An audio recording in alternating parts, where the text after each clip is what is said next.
പുറപ്പാട് പുസ്തകം അധ്യായം 31. യഹോവ പിന്നെയും മോശയോട് കൽപ്പിച്ചതെന്തെന്നാൽ, ഇതാ, ഞാൻ യഹൂദ ഗോത്രത്തിൽ ഹൂരിന്റെ മകനായ ഊരിയുടെ മകൻ ബെസലേലിനെ പേർ ചൊല്ലി വിളിച്ചിരിക്കുന്നു.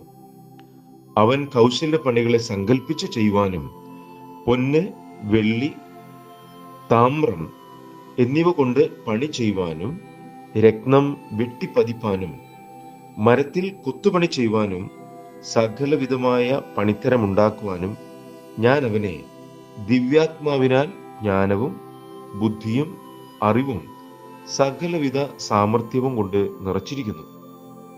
ഞാൻ ദാൻ ഗോത്രത്തിൽ അഹിസാമാക്കിന്റെ മകനായ ഒഹോലിയാബിനെ അവനോട് കൂടെ ആക്കുകയും സകല ജ്ഞാനികളുടെ ഹൃദയത്തിലും ജ്ഞാനം നൽകുകയും ചെയ്തിരിക്കുന്നു. ഞാൻ നിന്നോട് കൽപ്പിച്ചതൊക്കെയും അവർ ഉണ്ടാക്കും.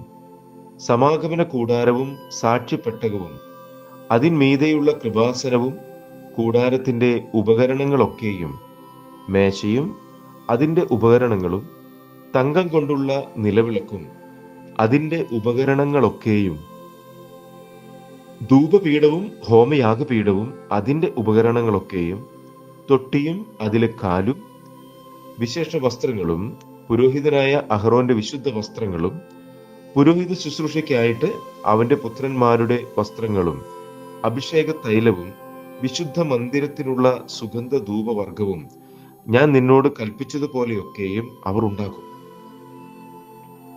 യഹോവ പിന്നെയും മോശയോട് കൽപ്പിച്ചത്, നീ ഇസ്രായേൽ മക്കളോട് പറയേണ്ടത് എന്തെന്നാൽ, നിങ്ങൾ എൻ്റെ ശബത്തുകളെ ആചരിക്കണം. ഞാൻ നിങ്ങളെ ശുദ്ധീകരിക്കുന്ന യഹോവയാകുന്നു എന്ന് അറിയേണ്ടതിന് അത് തലമുറ തലമുറയായി എനിക്കും നിങ്ങൾക്കും മധ്യേ ഒരു അടയാളമാകുന്നു.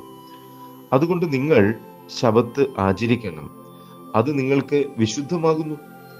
അതിനെ അശുദ്ധമാക്കുന്നവൻ മരണശിക്ഷ അനുഭവിക്കണം. ആരെങ്കിലും അന്ന് വേല ചെയ്താൽ അവനെ അവന്റെ ജനത്തിന്റെ ഇടയിൽ നിന്ന് ഛേദിച്ചു കളയണം. 6 ദിവസം വേല ചെയ്യണം. എന്നാൽ 7-ാം ദിവസം സ്വസ്ഥമായുള്ള ശബത്തായി യഹോവയ്ക്ക് വിശുദ്ധമാകുന്നു. ആരെങ്കിലും ശബത്ത് നാളിൽ വേല ചെയ്താൽ അവൻ മരണശിക്ഷ അനുഭവിക്കണം. ആകയാൽ ഇസ്രായേൽ മക്കൾ തലമുറ തലമുറയായി ശബത്തിനെ നിത്യനിയമമായിട്ട് ആചരിക്കേണ്ടതിന് ശബത്തിനെ പ്രമാണിക്കണം. അത് എനിക്കും ഇസ്രായേൽ മക്കൾക്കും മധ്യേ എന്നേക്കും ഒരു അടയാളമാകുന്നു. 6 ദിവസം കൊണ്ടല്ലോ യഹോവ ആകാശത്തെയും ഭൂമിയെയും ഉണ്ടാക്കിയത്. 7-ാം ദിവസം അവൻ സ്വസ്ഥമായിരുന്നു, വിശ്രമിച്ചു. അവൻ സീനായ് പർവ്വതത്തിൽ വെച്ച് മോശയോട് അരുളി ചെയ്ത് കഴിഞ്ഞ ശേഷം ദൈവത്തിന്റെ വിരൽ കൊണ്ട് എഴുതിയ കൽപ്പലകകളായ സാക്ഷ്യപ്പലക 2 അവന്റെ പക്കൽ കൊടുത്തു.